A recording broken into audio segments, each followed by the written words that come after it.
Target focus করে এই প্রজেক্টের মাধ্যমে প্রথম প্রি ফিল্ট্রেশন ইউনিট ডেভেলপ করি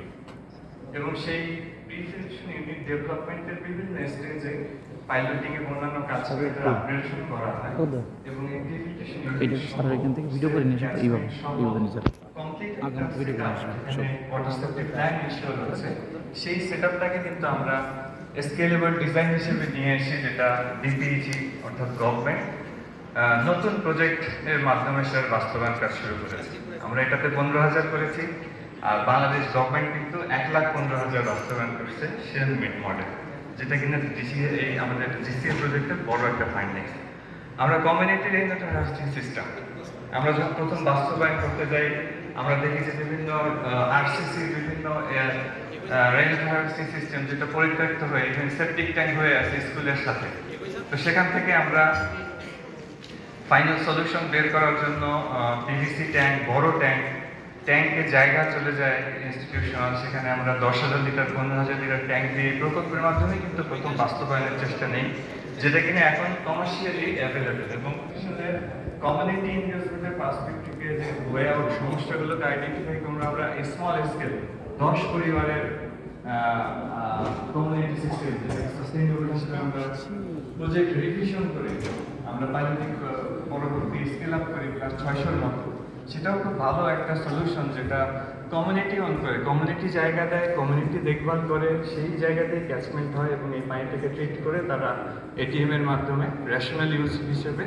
4-5 মাস এই পানিটা ব্যবহারের জন্য যে ওয়ে আউটটা, এটাও কিন্তু এই প্রজেক্টের একটা বড় ফাইন্ডিংস, যেটা আসলে আমরা বলছিলাম যে ডিপিএইচি শুরু করতে যাচ্ছে। তো ডিপিএইচি এটা একটা অ্যাসেট যে দায়িত্ব যে সেটাকে রেফ্লেকশন করবে। একইভাবে পন্ড বেস বা অন্যান্য আল্টারপ্রিটেশনগুলো তো বলার অনেক কিছুই আছে, তো আমরা সেই আপনাদের মনোযোগটুকু আর নষ্ট করব না। শুধু আরেকটা জিনিস আমরা বলতে চাই যে ডিপিএইচি যে শুরু করতে যাচ্ছে, দ্যাট ইজ ফার্স্ট টাইম আমরা এই প্রকল্পকে একটা মডেল প্রকল্প হিসেবে নিয়ে যে প্রকল্প পরবর্তী এই ওয়াটার স্ট্রাকচারগুলোর অপারেশন মেনটেন্সের জন্য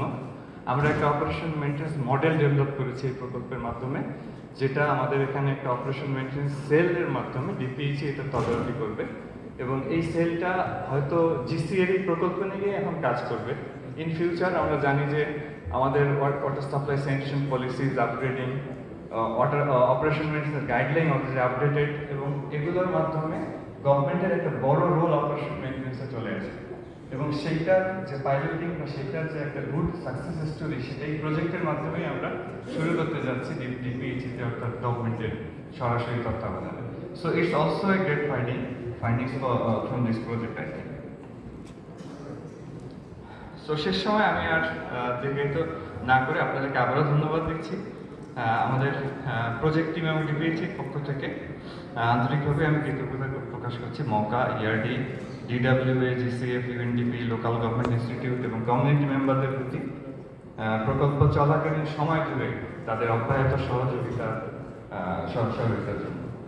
আমি বিশেষভাবে কৃতজ্ঞতা জানাই মাননীয় আমাদের সম্মানিত অতিথি যারা ছিলেন, প্রধান অতিথি সম্মানিত এবং অংশগ্রহণকারী আপনারা যারা ছিলেন, মূল্যবান একটু বসবো, আপনি ভিডিওটা নেবেন, আমাদের এই আলোচনাকে আরো সমৃদ্ধ করেছে। আমাদের আয়োজক দল সহ পর্দার আলো থেকে যারা এই অনুষ্ঠান সফল করার জন্য অক্লান্ত পরিশ্রম করেছেন তাদের প্রতিও জানাই ধন্যবাদ ও কৃতজ্ঞতা এবং সবাইকে আবারও কৃতজ্ঞতা ধন্যবাদ জানিয়ে আমি এখানে শেষ করছি। ধন্যবাদ স্যারকে। এর মধ্য দিয়ে আমাদের আনুষ্ঠানিকভাবে আজকে লার্নিং ওয়ার্কশপের সমাপ্তি ঘোষণা